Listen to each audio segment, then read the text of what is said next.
Hey friend, how you doing? What up, though? I keep hearing that. I guess that is a real thing here, huh? Yeah. I love it. So my name is Kizz. I'm new to the city, and I love to meet new people, connect with new people, and learn what it is about Detroit that gets you ticking. So tell the people a little bit about you, your name. Yeah, so my name is Nando Felton. I grew up in Detroit. I like to tell people, we tie into automotive history of the city of Detroit. I was engineered in Germany and then hand built in Detroit. Okay. So I like You got a designer with this. right. So I like to play on that aspect of it. For me, the automotive industry has, if you look at it in terms of like mobility, it has like shaped the way that I've navigated through this world. My dad loved cars. I remember growing up, I always wanted to start my own car company. Okay. And I remember going to college with these aspirations of creating it. And so I went to the University of Michigan. Those dreams, I wouldn't say they're deferred, I put them to rest when I got to college though. Okay. Did the first 3 years in engineering, and then I realized that, and I got to intern at Ford Motor Company for 2 summers. It was incredible. I wasn't the first in my family to work at Ford, but I was the first in my family to work under air conditioning. If that makes sense.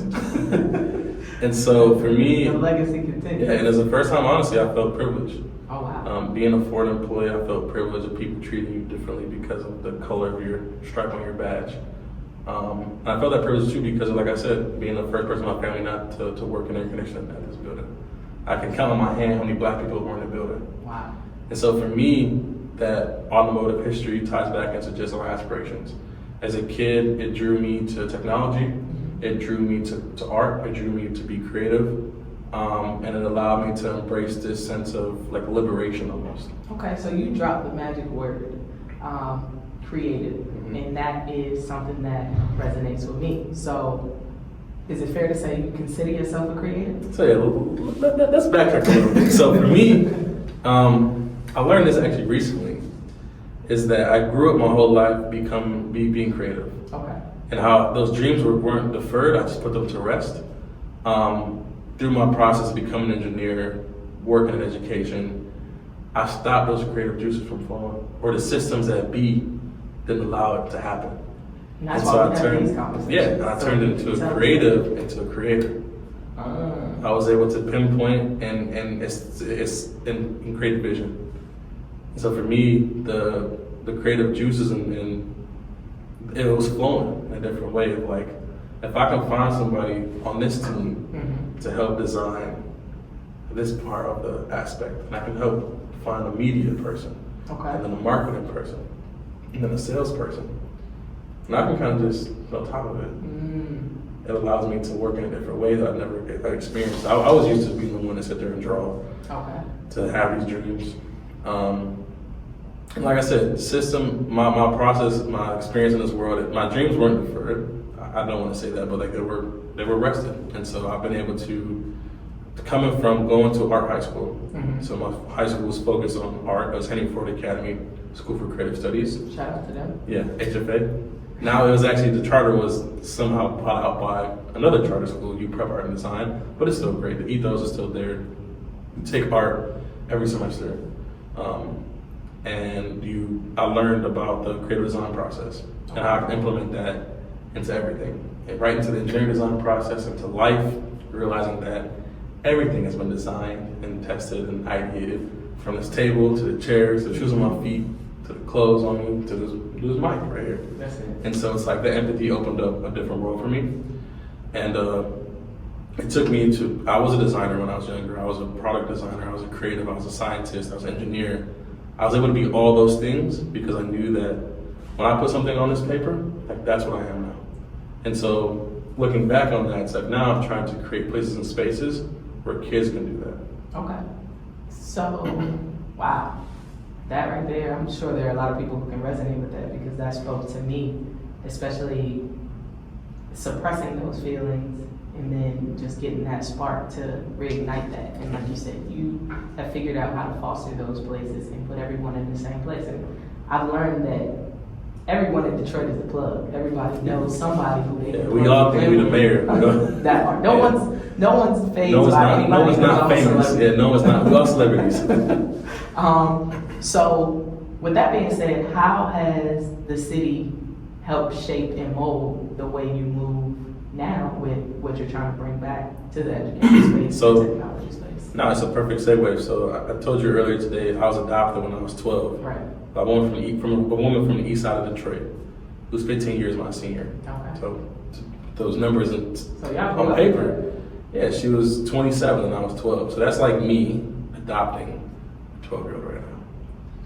And so that love and sacrifice, this woman that's from the city, lived in the city with her, embodied for me is why like that's like one of my biggest ticks. Seeing someone sacrifice their life, pause their life, figure out how to help this young kid get through high school, middle school, high school, get through college, not just one time on a full ride, get through a master's program, and now I'm starting my PhD in the fall. Yeah, I kind of owe it to the city a little bit. If I don't owe it to her, I owe it to the, if I owe it to the city, I owe it to her. So it's like for me, that tick, and I realized like my passion, it can't be taught. Yeah. It can't be taught, it can't be bought. Like the hustle I have of like just seeing my mom never work a job in a sense of like she never punched no one's clock. She turned me into a CEO at 14. Wow. Start my own company at 14 years old. So like that dedication right there, that consistency in my life, it propelled me in ways that I knew I had value when entities or companies or systems might not see it like that. Mm-hmm. And so for me, it just goes back to the sense of that, you know, now I'm 26 years old and I'm sitting on like 3 boards. It's crazy. So I became a CEO at 14 and I can sit on 3 different boards, one for a large foundation. And so for me, it goes back to just the city as a whole. It's like you can embody that here in a way that I look at it like if you can do something in Detroit, you can do it anywhere. Man. From a city that, when I moved here, when I officially like stayed here, it was right at bankruptcy. I think Detroit was bankrupt. Remember, gas prices was like $6 a gallon. And that's what most people run. Yeah, and I stayed, went to middle school, high school here, and when I got to college, I was like, I never want to leave the city. I never want to leave this place. I learned that I could reach back from the community I just left from and pick the next person up. And that's what my mom instilled in me. She instilled community in me, love, and having that faith to keep believing. Of course, in a higher being, but then in yourself, and your community, and your loyalty to your family. So that's my tick in Detroit. I love that. One of the questions I asked you when I met you was like, man, how many times you been here? No, I feel like I love using hip hop lines, but it's a line by a rapper called G Herbo. He's like, I'm 25, but I live 5 lifetimes. I think he said something like that. So definitely feel like I've experienced, through others, Okay. So That's people like say like showing live your age. vicariously through somebody. And I'm 26, but I got an old soul. You got an old soul. I feel I it. got an old soul. My dad was born in 1963. He raised me. I grew up on all the old school house music. You know what I'm saying? My dad used to have house speakers in his car. You know what I'm saying? Real old school. Oh, so you can jam. I can't do it. It's in my DNA, but I can't. I got. You just gotta, if it come on. I don't even like got this. 2 left feet. I can't dance. When I was younger, I used to break dance, and then I gained a little bit of weight. And can't do it no more. But yeah. So no, for me, that's yeah. That's beautiful. So we're in the game of manifesting things, and I know you have a lot of things that you have your hands on. But what's something that is on your list of things that you want to be working on? Yeah, and so I picked this up about in the beginning of last year, so beginning of 2024. I was at a conference in Chicago, and the speaker was like, I forgot their name, but they were like, work on your 10-year goal today. Mm-hmm. So instead of starting it like in 10 years, starting it today. And so that was for me to create an institution.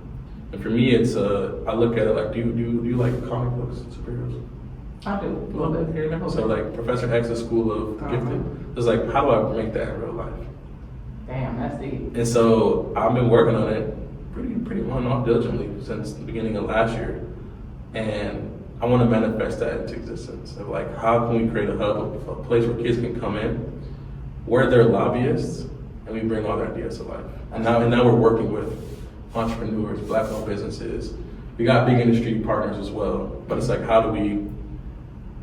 I used to think about how do I make the classroom reflect the real world, but I was like, no, how do I make the classroom the real world?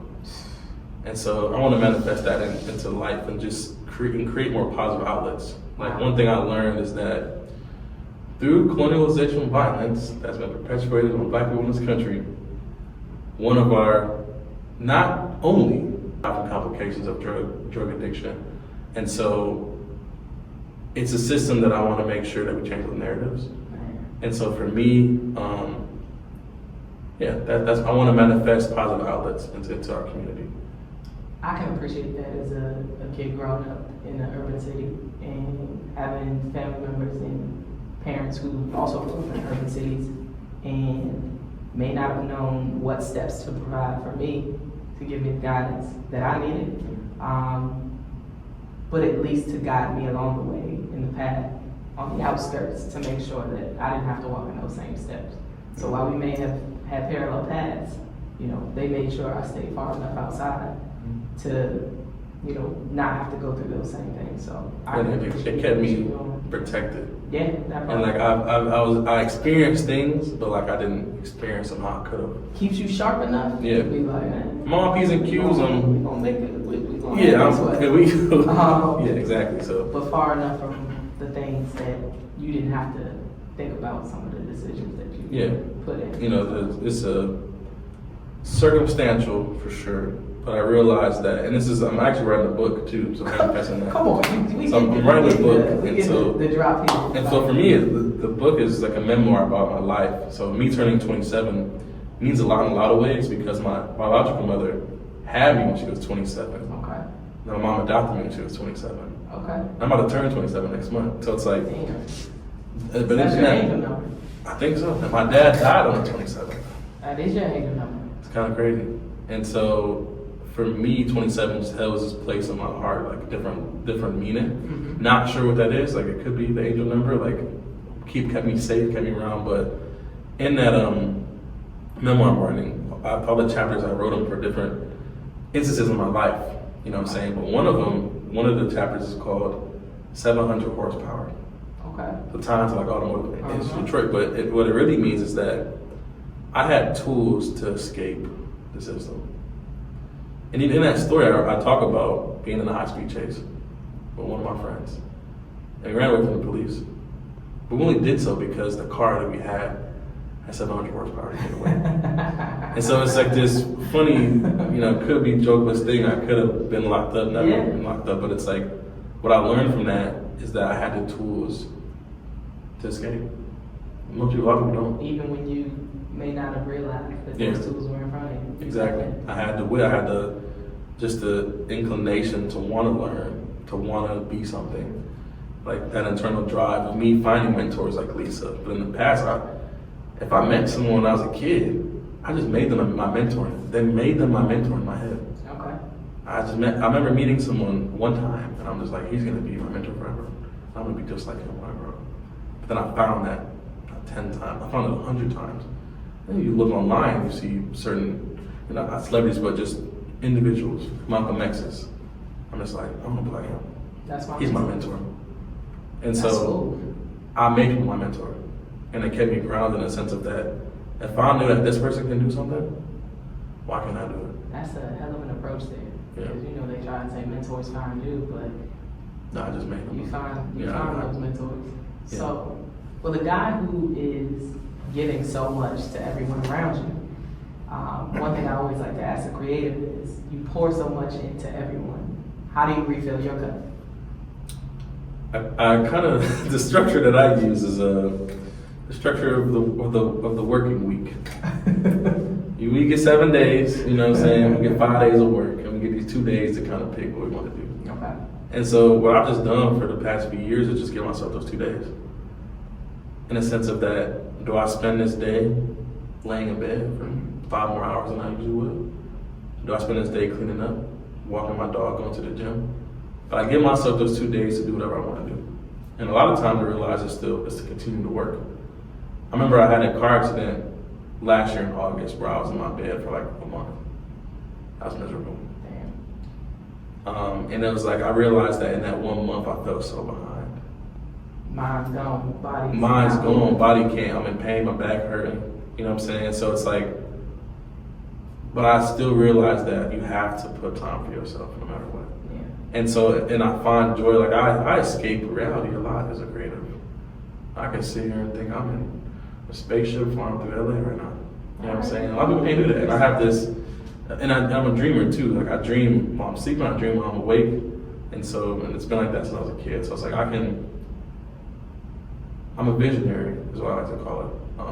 Manifesting things is one of the huge proponent of, like, I think just where I'm at in life. It's like, I believe it's already written, but it's like you still gotta go out there and get it. Yeah. You gotta make it real to yourself. So yeah, I've been making things real to myself. I spoke me getting a PhD into existence, and honestly, I applied the day it was due in the last hour. And so for me, it's like that's how I've navigated. It's like I navigate under certain stresses that I think childhood trauma and trauma like place onto me.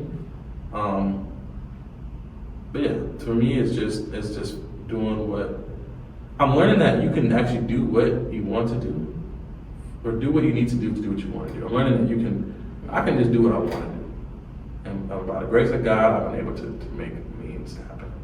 It doesn't happen for everybody, but I had to put in the work of not really doing what I wanted to do, but doing what I needed to do. But then I found this tandem. Where I tell myself, or I tell my mentees, my peers, is like, I break things down into this concept. If I daydream about it, if it's the last thing I think about before I go to sleep, I actually dream about it. Or like, last thing I think about keeps up at night. I dream about it. It's the first thing I think about when I wake up. So out of those 4 things, daydreaming keeps you up at night, you're physically dreaming about it, first thing you think about when you wake up.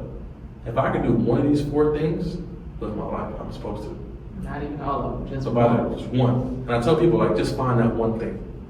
When you go to bed, what do you dream about? What are you daydreaming about? What do you think about right now when you're in this room, but you're not really thinking? Like, what do you really want to do? What keeps you up at night? What wakes you up? And so what I've learned is that if I can just follow one of those things, then I'm on the path to success. By the grace of God, I've been able to do all 4. Man. And so for me, it's like, that's why I say, like, you put in the work and you realize that you are the value. And I think one thing I'm learning in this process of just being in this Generation Z, being 26 years old, not being that far removed from a young person and growing up in this environment, from being separated from a peer of mine, is that value is so important. Value is everything. And our young people don't have value right now. Value is everything. So the way that social media has been thrown into their life, of like finding value in things and not people, and finding value in accolades and not spirit, it's not looking good. And so that's all short term. It's all short term. They want instant gratification. I learned that the long road ahead of you is like delayed gratification. It means so much more, but it's like we want it right now. And for me, I like these analogies and these cliche things, but it's like I've kind of built my life off of these cliche things. So it's like I tell myself right now, the next 5 months I have, I'm preparing for the next 5 years of my life. And the next 5 years for the next 50. And I say that because I'm 5 months out from starting my PhD. And then it'll be a 5-year program. But then in those 5 years, what is Nando going to do to make sure his family is good for the next 50 years? Yeah. Damn, man, you spoke to my soul today. Thank you. There are a lot of things where I try and mix too many things together, trying to make it one and end up getting nothing done. And you simplified it. There are 4 things. If any one of those 4 things rings true, then that's for me. Yeah. And You can't go against just it. dive into it. Yeah. So I appreciate that. Thank you. How can the people find you? How can the people connect with you? So, let the people know where you my at? social media on Instagram is my full government name, so you will not get it wrong. It's Nando Marco Felton, Felten. I'm only on IG right now, LinkedIn, Nando Felton. I deleted Twitter for a lot of reasons. Twitter is not. Twitter is a lot going on Twitter. So, but yeah, so catch me there. I'm in the city, be at U of M. You in the city? Not hard to find me. You outside. Right. Only for the next 5 months though. Right. No time. And then I don't know where I would be. Be in the library. Thank you, kids. Appreciate this. I appreciate you, man. Yeah. Thank you so much. This means a lot. Let's hug it out. Let's hug her. Look out for the book. Yeah. And we out of here. Oh, the book, Dope is 83. Dope is 83? Dope is 83. My adopted mom was born in 83. And so she adopted me when she was 27. I'm turning 27. So it's paying homage to her. She don't even know that it's coming out. But she'll know soon. And we appreciate a guy who loves his mama. Yeah. Thanks, Nando. Of course.